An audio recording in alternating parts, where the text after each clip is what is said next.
All right. We had 3 discussion topics on the table. What was the thesis of the reading?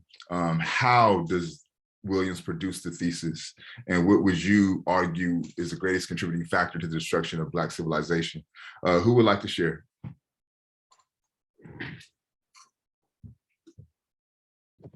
I can share, Professor. Go ahead. Okay, so my group, we were kind of struggling with our thesis, so we kind of came up with one during our discussion. Okay. There were a lot of things in the readings that we were having trouble into like summarizing all together, but our thesis would have been Africans have been successful in many factors like agriculture, social and political systems, but it was all brought down by countries who depopulized their civilization by enslaving them. Yeah, I think that's a succinct thesis, right? And then keep in mind, Michelle, and those in your group, you didn't read the whole book, right? You just read an opening chapter with limited information. So I don't expect you to have like the complete chapter, the complete thesis of the book, right? But I think what you guys are attentive to is spot on. Okay. Yeah. Who else like to share?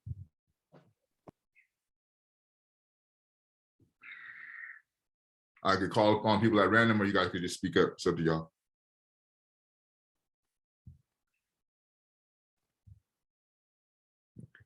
Angel, what did your group discuss?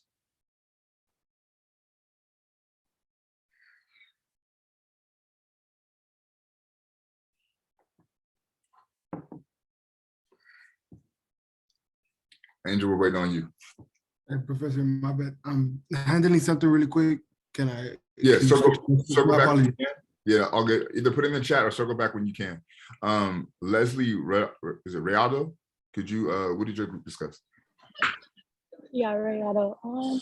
So I told my group, well, like as I was reading this, like prior to class, like when it was assigned, how he talked about African history. He shared like the teachings of it, and that's basically what I like got from like reading this, like just like the history of it, like with the Egyptians and all that. Yeah, I would agree. This is probably for me one of the most comprehensive historical texts that I've read. Let's get one more comment and then we'll move on to my notes.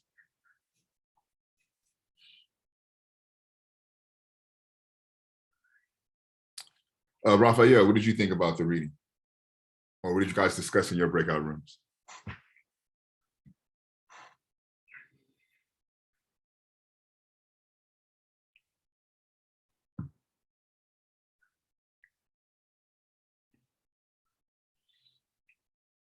Okay, so I'm looking at the chat. Carlos, do me a favor.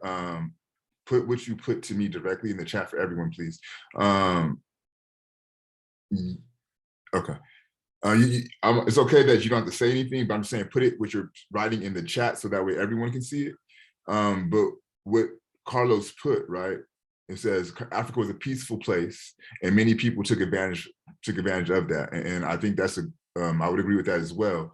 But I think more importantly, right? Not only was it peaceful, but it was an ideal place, right? Due to the temperature, due to the how the civilization, I'm sorry, not the civilization, how the agriculture was the land was very fruitful for agriculture, right? So it was an ideal place to live.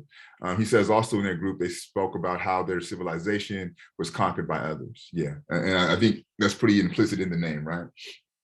Okay, so let's get into my notes and we'll move into Fishbowl from there.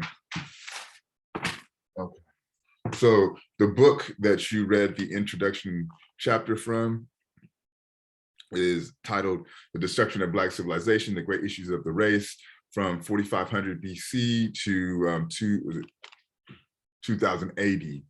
And again, the author is Chancellor Williams. I can't overstate how comprehensive this entire text is as it pertains to just an overlook and an overview of African history and the ebbs and flows of African history. Okay. So he's starting off by challenging this notion that Kemet, right, or Egypt, was the cradle of civilization, or was the birthplace of civilization. And he says that, in fact, the birthplace of civilization was a little bit further south along the Nile, right? And he wants to point to that to let people know that there was a civilization that was coming to fore that really inspired a lot of the things that made the Kemetic civilization popular, right? And he says that yet the very heartland of the race and the cradle of civilization were actually further south below the first cataract, right? So when you say the cataract, what he's referring to is along the Nile Valley, right, which is the longest river in Africa.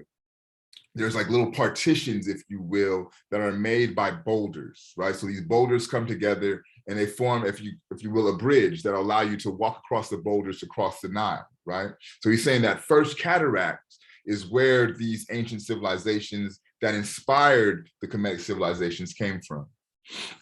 And then he talks about the migration, right? And how that migration shifted the way that they would populate their civilization. It shifted the way that they would build and construct buildings, temples, houses, etc. Right? And the determining factor that would determine what type of structures would be erected would be this question here. How many miles have they put between them and the slave hunters, right?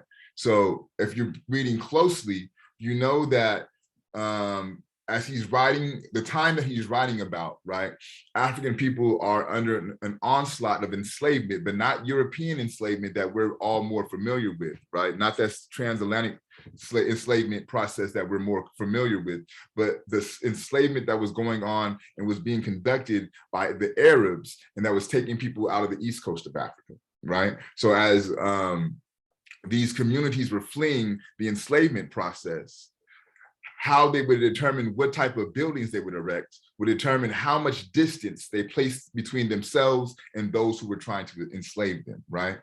And Williams says, in short, they could build large, sturdy, and attractive compound homes and temples of worship, or easily demolished huts, right? So they could do both. So think about the reading that we had last week when we talked about the stereotypes, we talked about the myths of Africa, right? And how these European thinkers, these European explorers came into Africa and they said that, you know, they saw no civilization being built.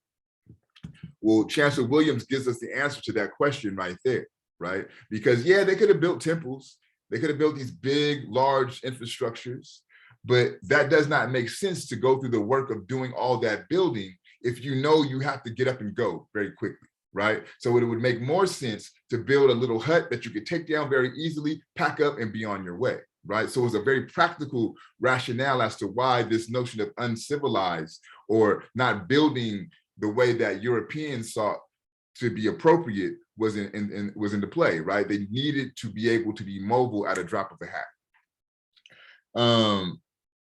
Then he kind of goes into this conversation around fragmentation and isolation and the effects of that phenomenon, right? And he says, first, the development over 2,000 languages. So again, this idea of migration, this idea of movement is central to Williams' thesis, excuse me. And we know that for the most part, he's talking about forced migration to avoid enslavement, okay? So one of the things that happens is, let's just say that we're all an ethnic group, right? And we're under persecution and we all must flee, right? So it would be a lot more difficult for all 15 of us to get up and try to go together. So what we may do is break up into 5 groups of 3. Right? Because that allows us to be a little bit more flexible and fluid in the way that we move and travel, right? So this is the fragmentation and isolation that Williams is talking about. So because we break up into groups of 3, 5 separate groups of 3, what happens is we begin to produce our own dialects, right? So let's just say, for example, Raphael, Diana, and myself form one group. Ryan, Patrick, and Garrison form another group. Michelle, Aldo, and Natalie form another group, right? And each of these groups now come up with their own language, right? So now, by the process of doing this, Africa develops over 2,000 languages, right? So this is one of the byproducts of that fragmentation, that isolation. The various languages widen the gulf between the Africans that distance already established, right? So one of the things that he's mentioning is, okay, we have our 5 different groups of 3. One group goes east, other group goes west, other group goes south, other group goes north, right? We disperse. So not only is it distance that's creating a gap between us, right? But now that we have established these various languages, that's also contributing to the gap between the cultures, right? So those are the 2 byproducts of the fragmentation and isolation. And then I mentioned in passing, right, that the persecution that the African people were facing at the time that Chancellor was writing about, that Dr. Williams is writing about, is the Arabic slave trade, right? And he makes the claim, for what happened, very simply, was that European imperialism in Africa was checked and replaced Arab imperialism, right? So another way to think about what was just said, all of the devastation that we attribute to European invasion, to European imperialism, to European colonialization, to European capitalism, all of that destruction that's caused by the Europeans, he's arguing all that simply happened was the Europeans took the place of the Arabs, right? So the Arabs were doing the work of the destroying and the destructions. And what the Europeans saw when they came into Africa was the byproduct, was the after effect of the damage that the Arab enslavement trade done to Africa, right? And then the Europeans just came in and kind of took over. Does that make sense for you all? Because that's a very important point. Give me some kind of confirmation. Yes, no, you need me to explain that further.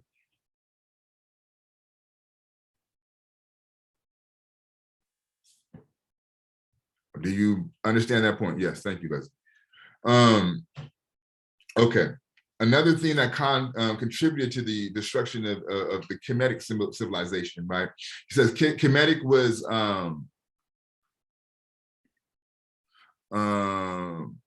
it says that Kemet was considered the breadbasket of civilization, right?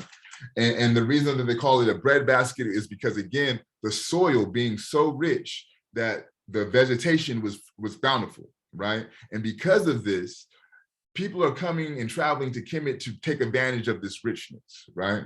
And so what's happening is they're setting up a long trade post, right? Because let's think about this. If we're coming from Asia, right, you're gonna come from the water and you're gonna, first place that you touch down is gonna be that shore, right? It just so happens that that shoreline, that shore area is where all the trade is being conducted, right? Africans, being the giving people that they are, had no issues with these individuals setting up shop on their trade posts, right? They're not thinking that these individuals will take over and remain there forever, okay? And again, the rich vegetation, the ideal weather, the bountiful food that was there calls for a lot of migrants to settle in Kemet, okay? That settling of migrants led to the amalgamation of the culture, or the mixing of the ethnic groups there, right? And what you would have would be either half Asian, half Africans, half Arab, half Africans. There would be the mixing of people, right? And what would happen is, by and large, it would be either the Arab, the European, or the Asian men interrelating with the African women and producing these mixed offspring. And what they would do is they would implant in the offspring the devaluation of the African mother, and they would cause them to, make their alliance with the father, who was either Arabic, European, or Asian, and they would use these mixed byproducts to go in and now enslave the Africans who are pure Africans, right? Who are coming from both African mother and African father. Right. So another thing to think about in this regard is when you hear these stories of African people trading off African people into enslavement, a lot of that phenomenon is a byproduct of this happening right here, right? The amalgamation of the culture. And then he offers this really brilliant question. Now I want to read the whole passage. Okay, and this is at the middle of page 53, the final paragraph before he goes into the preconditions for progress. How, then, were the Blacks able to battle invading enemies from one end of the continent to the other for several thousand years? True, they were overcome in the end, but what sustained them through all those centuries of struggle on so many different fronts and against so many different kinds of enemies? Weakened so generally by both disease and what became perpetual hunger, whence came their strength and courage to carry on? It may well be that the answers lie within the death-defying pyramids they built in Egypt when the land was theirs, right? So the question is, how does a people hold off Arabic invasion, hold off Asian invasion, hold off European invasion, hold off the advances by nature, right? Because another thing that he says is this northern eastern area of Africa, right, is very close to vast desert land. So those coastal lands become very important because those are the most inhabitable lands. And as the settlers begin to take over those areas, they push Africans more into the interior, they're pushing them to the desert regions. And this is what produces the famine. This is what produces the hunger, because these are areas, these are lands that you cannot grow vegetation, you cannot raise cattle in, right? So it produces hunger. So the question is, how do these people sustain themselves for several thousand years against these death-defying conditions is the question. And I think that's a very brilliant question. And he argues that the answer to that question may be found in the pyramids that they built and the science behind those pyramids that were built. He talks about the role that Christianity played in the destruction of Black civilization. And one of the important things that I found was the real object of worship turned out to be neither Jesus Christ nor his father God, but the Western man and Western civilization, right? So they were able to effectively replace how Africans viewed God and how Africans related to God and make that God either Western man or Western civilization. So even Williams is arguing Jesus or God had very little to do with this form of religion. It was more so about honoring, worshiping, and respecting Westernism, right? And I think my last point was, as he charts some of the causes, and he gives us what, 6 causes for the destruction of Black civilization. I think point 3 was most fecund. They were ill prepared for war, except against their neighbors who also used the kind of spears, bows, and arrows which we, i.e. the Europeans, had abandoned long since, right? So one of the military components to the destruction of Black civilization is African people didn't have the type of military, I don't want to say armor, but artillery, right?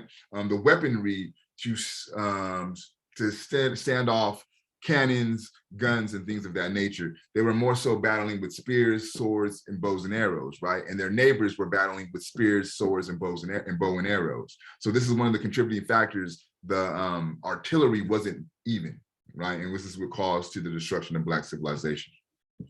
So I'll put a pause in my notes there. We'll move into our fishbowl. Remember, you must do 2 per semester. You have 1 time to pass. You could talk about my notes, you could talk about your breakout room conversations, or you could talk about your journal. All that's permissible. Is there anyone who wants to volunteer for the fishbowl? Okay, so if not, I'll call at random. I know a few of you are, I'm sorry, go ahead.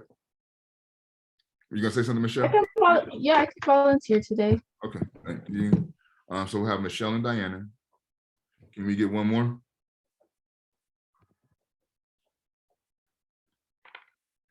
I have Michelle, I have Diana. Leslie, were you going to volunteer? I see your mic unmute.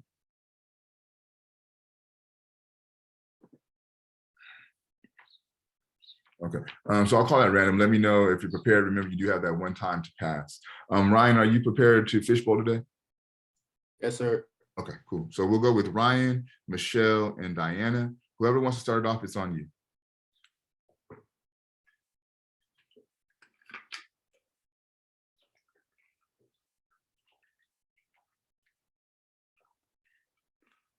That's y'all cue. You can start. Whoever wants to start, go for it.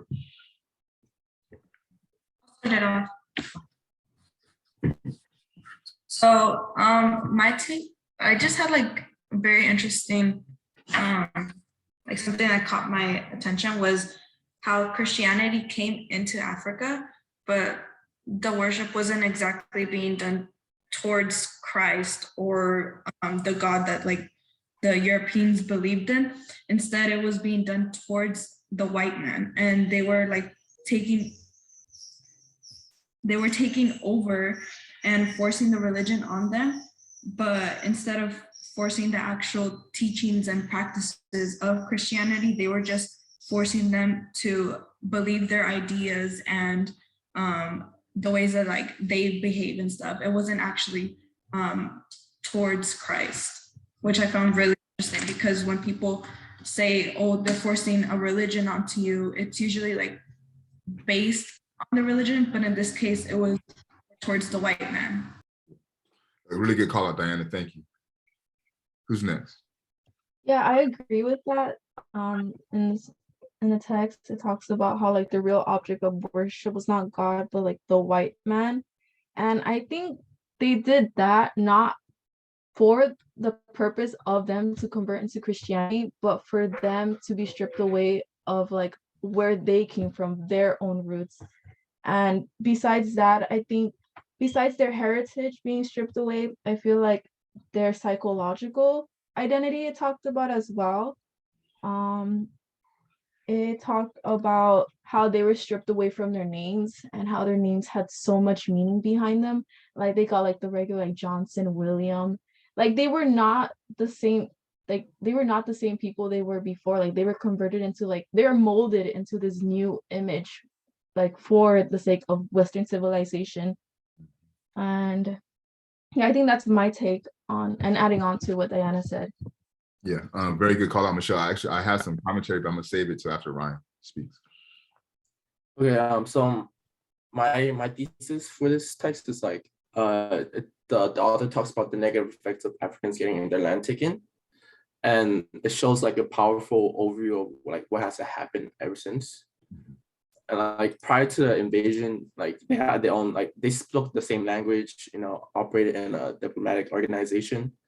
And then after that, after the invasion, everything just fell apart. They had like many different languages.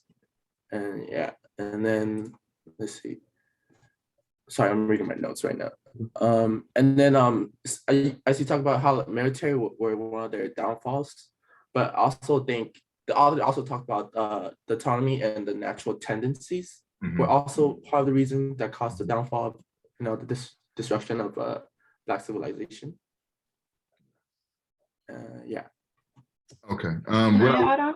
Yeah, please go for it. Okay, so it does talk about like the richness and the vegetation and the environment, like the soil was so rich.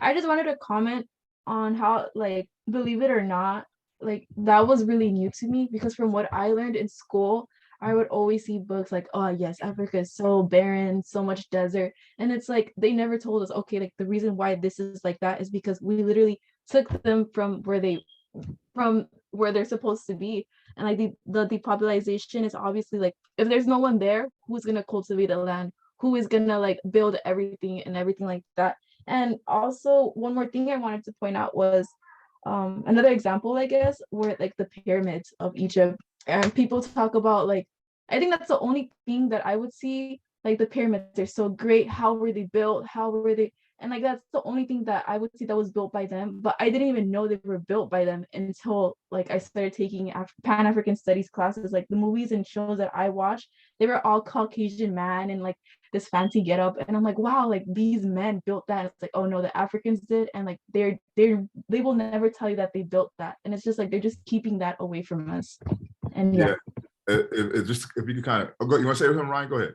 Yeah, I want to add on to what she said. Yeah, like so it relates to today's topic because with Americans' education system, like we're never taught anything like that for like, I don't even know, like they have all these, you know, blah, blah, blah, blah, blah. It was just like, yeah, pretty much. Yeah. To kind of go back to Michelle's point and this idea that, and this ties to last week's reading, right? When they argue part of these stereotypes and myths was to effectively remove Egypt from Africa, okay? Let's just be logical here, right? There's a chemical compound in most people called melanin, right? And this chemical compound is going to determine how dark or how light you are, right? How highly melanated people will look like me, right? What this chemical compound allows you to do is absorb sunlight and produce energy out of the sunlight. For those who have very low or no melanin content, the sun could be very, very adverse to them, right? This is where you get skin diseases like melanoma, right? Which is a disease for those who lack melanin, right? This phenomenon of these very severe sunburns that melanin-less people get from being out in the sun too long, right? So just you see where I'm going with this. So how is it logical that a people with no melanin, right, are going to be able to build and create a civilization that is located very close to a desert region and has very intense sun, right? So even if you think logically about these people who they claim to have created this society, they wouldn't even be able to do the physical labor to produce this society because the sun would be so brutal to them, right? So if you just take this very, very generally, right? Just look at this very logically. Another thing that Michelle said that had me thinking, there's 3 vestiges, and when I say a vestige, it's like a lingering or lasting effect to enslavement. 3: a people's name, a people's language, and a people's religion, right? So prior to African people coming into contact with Arabic or European enslavement, right? They spoke African languages. They spoke Akan, they spoke Igbo, they spoke whatever the case may be, Hausa, Yoruba, Kiswahili, right? They fall into Arabic enslavement, they speak Arabic. They fall into European enslavement, they speak French, they speak English, they speak Portuguese, right? Before European and Arab invasion, they had African names, right? After European and Arabic invasion, they begin to take on Arabic and European sounding names. Like Michelle mentioned, Williams, Brown, Johnson, right? Tidbit of information as the name goes. If you pay close attention, the Williams, the Johnsons, the Browns, right? Who also share those last names, or the Euro-Anglo-Americans here within the Western Hemisphere, right? The reason that they have these same type of last names is the way Black folks would receive their names, their last names, whatever plantation system that you worked on would determine what your names would be, right? So on your roster, when you signed up to the class, the teacher that you may have seen was Josh Davies, right? Davies is the last name of the plantation that my ancestors worked for, right? So without hyperbole, right, very literally, I'm carrying down a legacy of enslavement that was getting passed on from generation to generation to generation, right? I chose not to pass that legacy of enslavement down to my children, so I changed my name to Mazili, right? To pick up an African name, an African sounding name, to create a separation from that vestige of enslavement, right? The third vestige, your religion. So prior to the contact of European and Arabic invasion, African people had African religions, right? We had Ifa, we had Akan, right? We had what you may call voodoo or voodoo, right? European and Arabic invasion comes, and now we're Christians, or now we're Islamic, right? So these are the 3 lasting effects of this very small in our overall history experience that we call enslavement, and how these things still linger today, right? Effectively, personally, I've been able to get rid of 2 of the vestiges. I haven't got rid of the tongue yet. We're working on it. But I bring that up because of Michelle's point. She's very spot on in her attentiveness to how names and religions, they use the names and use the religion to create a new image of African peoples that was separate from who they were, right? Is no different than in the indigenous community, right? Let's call it what it is. Spanish is a colonized language. What do I mean when I say that? Spanish is a colonized language. Why would I say that? I would love to hear. Original language. It was like Aztec. It was, we had, what's it called, like an idioma, like Mexica, stuff like that. And I'm pretty sure it could go the same thing for the Africans, like how you mentioned they had like 2,000 or 200 languages. Like that is not our real language. And especially with Catholic people, my mom does get really mad when I tell her Catholic is not your original religion. Like we worship the gods of like Aztec, Mayans, and it's like no, you don't understand. It's like that's how engraved it is. Like Catholic people do not even realize that that is not our original religion, and it's like something that's just gonna be kept on passing down for generations.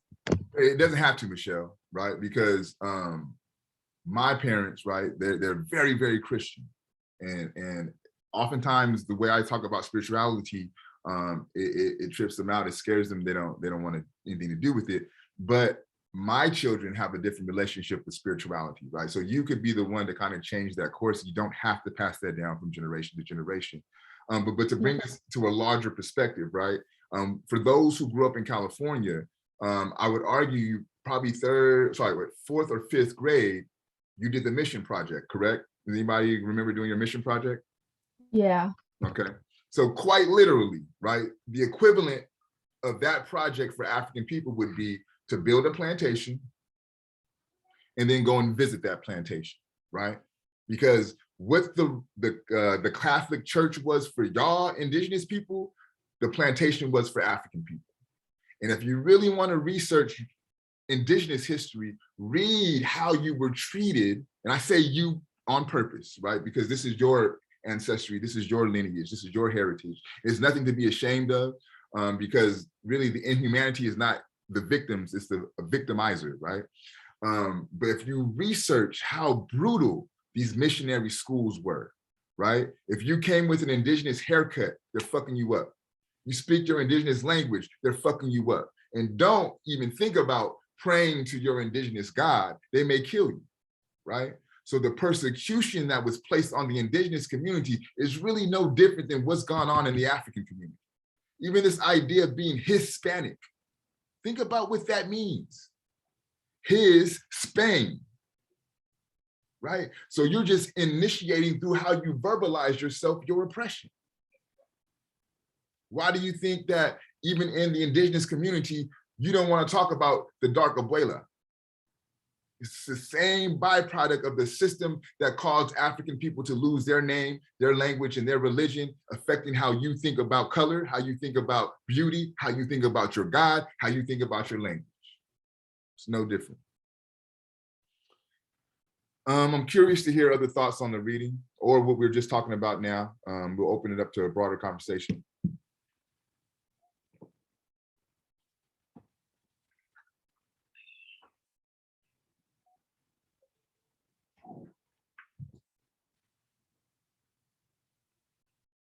Gerson, what are your thoughts on the reading or the conversation?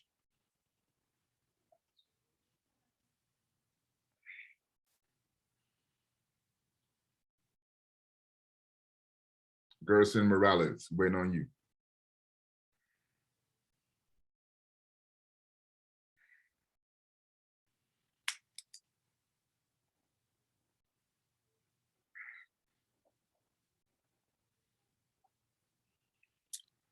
Angel, what are your thoughts on the conversation or the reading?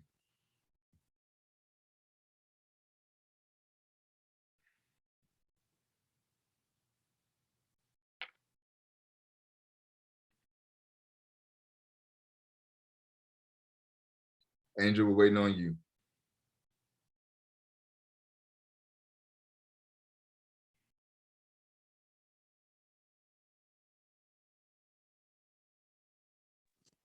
Professor, I have a comment about the reading. Uh-huh.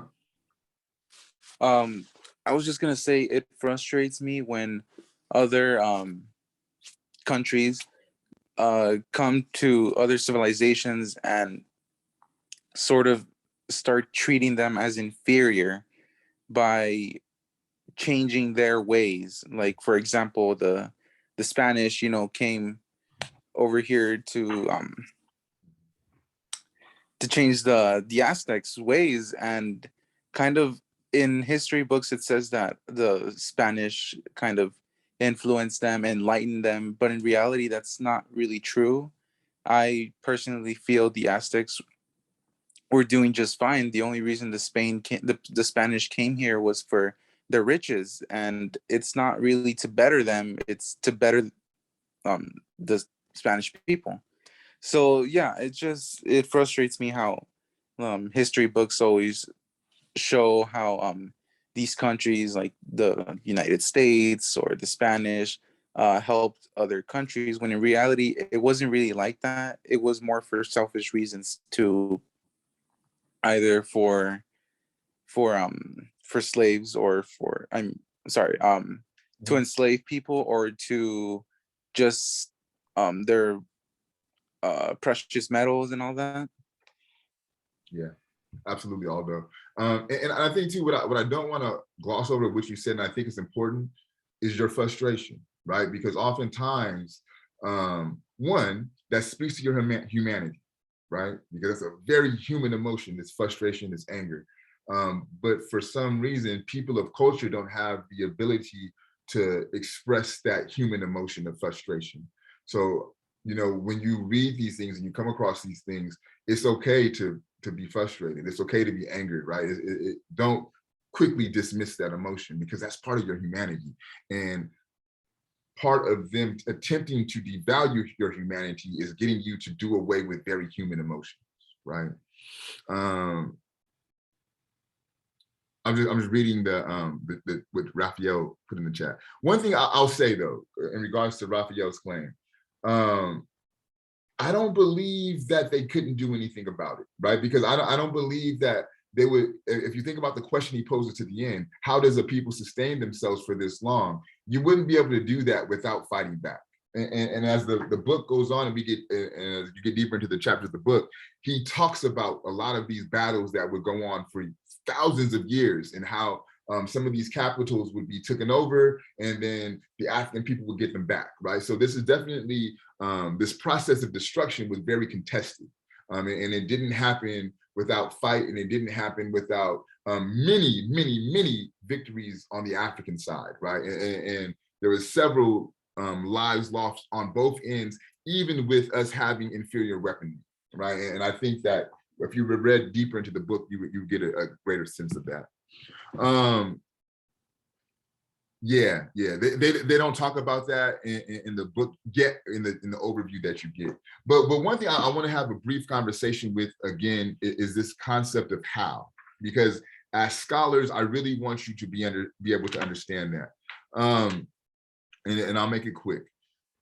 Especially for those who are going into higher education, chances are you're going to come across information that you disagree with, or doesn't settle well with your spirit, right?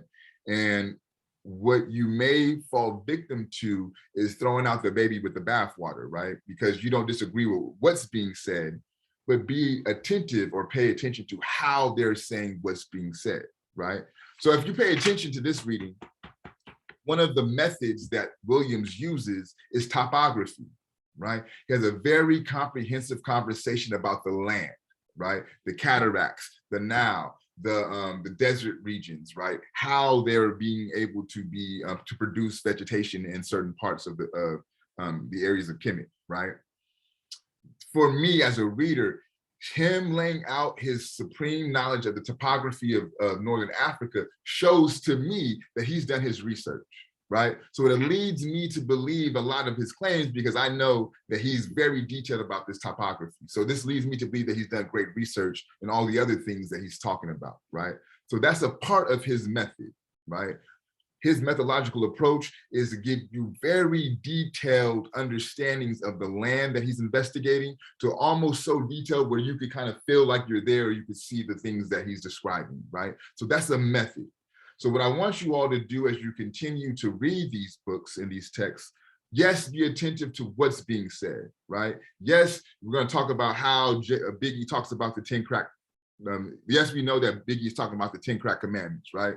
But also listen to how Biggie talks about the 10 crack commandments, how he uses the metaphor, right? How he uses simile, how he uses wordplay.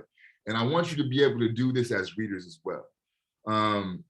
Next, we'll be reading Ivan Van Sertima's They Came Before Columbus. So yes, be attentive to what he's talking about, and be attentive to the cultural confluence between African people and indigenous people here in the Americas and how they made culture together. Yes, that's the what, but also start to think about how does Van Sertima paint this picture for us? And as scholars, that's going to become more useful for you oftentimes than what is being said. I just want to point to you real quick where to find next week's reading, and we'll call it a day.